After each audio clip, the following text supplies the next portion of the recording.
सो इसके बाद उन्होंने कभी पीछे मुड़कर नहीं देखा।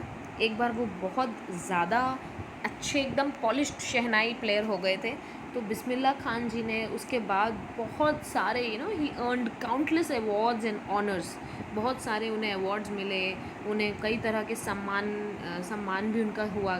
ठीक है, फिर जब इंडिया का इंडिपेंडेंस हुआ अगस्त 15 1947 को, he was the first Indian, listen to me very carefully students, he was the first Indian to greet the nation with his शहनाई।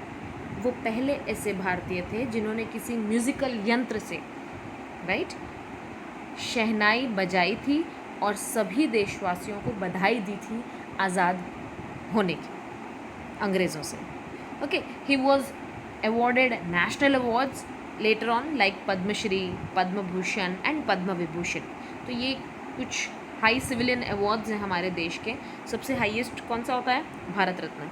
उसके बाद वो नहीं था, बट उनको मिला कौन सा? पद्मश्री मिला, पद्म भूषण मिला, पद्म विभूषण मिला। ठीक है, जब तक वो ज़िंदा रहे।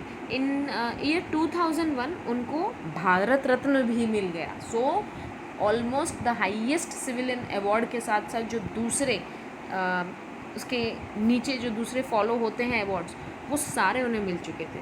राइट, अब आप खुद सोचो कि इतने अवार्ड्स अगर किसी को मिल जाते हैं, specially to a person who has come from such background की, जहाँ उसने गरीबी देखी हो, राइट, ज़्यादा अच्छी फैसिलिटीज़ ना मिली हो, क्या हो सकता है उसके साथ?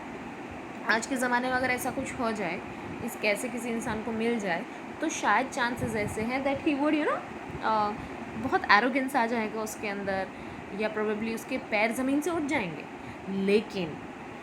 लेकिन बिस्मिल्लाह खान जी के केस में क्या हुआ? he was given the highest honors in other countries also, right? in fact Tehran में उनके नाम का एक ऑडिटोरियम भी है, right? तो इतना कुछ होने के बाद भी लोग उन्हें प्यार से खान साहब बोलते हैं। इतना कुछ होने के बाद भी वो अपने घर को नहीं भूले, वो किस बैकग्राउंड से आए हैं उसको नहीं भूले, भले ही वो पूरी दुनिया घूम गए, राइट? पृथ्वी पर शायद ऐसी कोई जगह ना हो जहाँ पर उन्होंने जाके अपना शो ना किया हो, राइट? बट स्टिल पूरी दुनिया घूमने के बावजूद भी he was most fond of Banaras and Dumraon. क्यों? क्या रीज़न हो सकता है? बनारस, दुमराव, आप ये तो नहीं कह सकते कि उस समय में they were metro cities, no, right? But still he was fond of these two cities. क्यों? क्योंकि वो इंसान ऐसे थे जो ज़मीन से जुड़े हुए थे।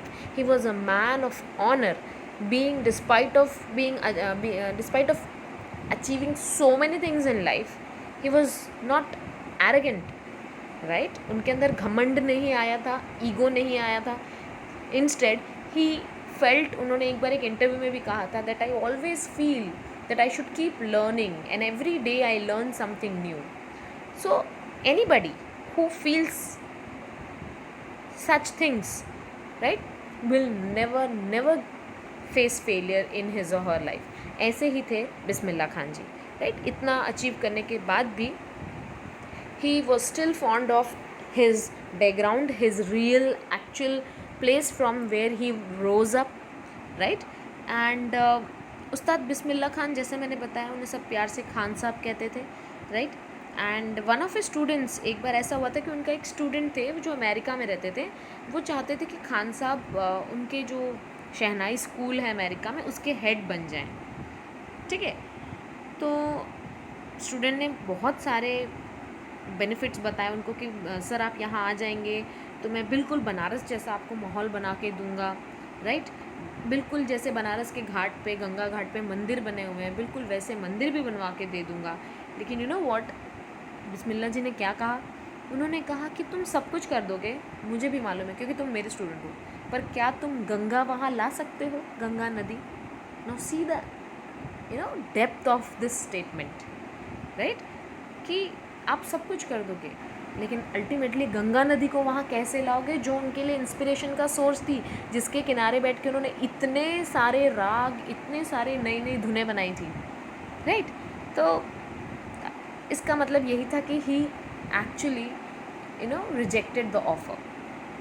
So Bismillah Khan was also successful in the world of cinema. मतलब सिनेमा से भी उनका कुछ समय के लिए उनका रिलेशन रहा, right, but he never thought of living in Mumbai. नहीं तो इतना कामयाब हो जाने के बाद कोई भी इंसान यही सोचेगा कि चलो let's go and live in some advanced city, but he never thought of living in Mumbai.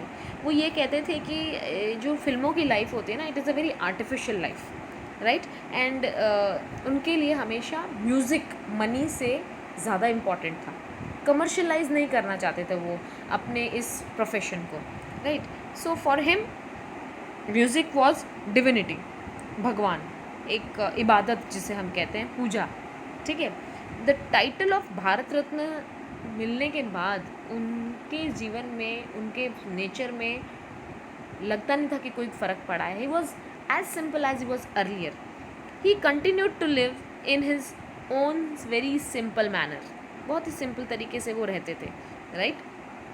And he wanted all the parents, वो चाहते थे कि हमारे देश के सभी पेरेंट्स जो हैं वो बच्चों को म्यूज़िक के बारे में कुछ बताएं, बच्चों को म्यूज़िक की तरफ उनका इंटरेस्ट खींचें, बच्चे म्यूज़िक सीखें। क्योंकि आजकल का आप एजुकेशन सिस्टम देखो, it is like a complete market of competition.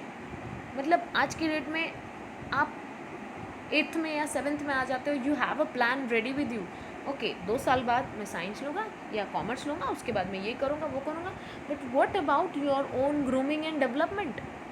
वो सारी एक्टिविटीज़ जिनसे हमारा दूसरा ग्रूमिंग हो सकता है, उनकी तरफ हम कब ध्यान देते हैं? जब वो एकदम सर पे आ गया होता है, राइट। तो वो फिर आपको प्रेशर में करना पड़ता है। Rather than he wanted that कि each and every parent of our country should make an inclination, create an inclination of the children towards music, and hence he called music as India's richest tradition। वो मानते थे कि अगर भारत का कोई बहुत अहम, बहुत ही ज़्यादा ज़रूरी ट्रेडिशन है तो वो है music, right. And this is where Bismillah Khan ji is being considered as an inspiration, because he said that कि don't judge me through my religion, judge me through my work, right। और इसी वजह से वो दुनिया भर में इतने मशहूर हो गए थे। Okay, so this is basically the story, right, about Bismillah Khan, and you can go and get much more information about Bismillah Khan ji through internet, right, and probably with the next class we will be getting you will be getting the question answers and other textual exercises, right, soon for both the parts. So here we complete our the second chapter, the sound of music. We have hence completed both the parts, Bismillah Khan and Evelyn, right. So please make sure that you are clear with all the chapters that are being done. Okay, thank you.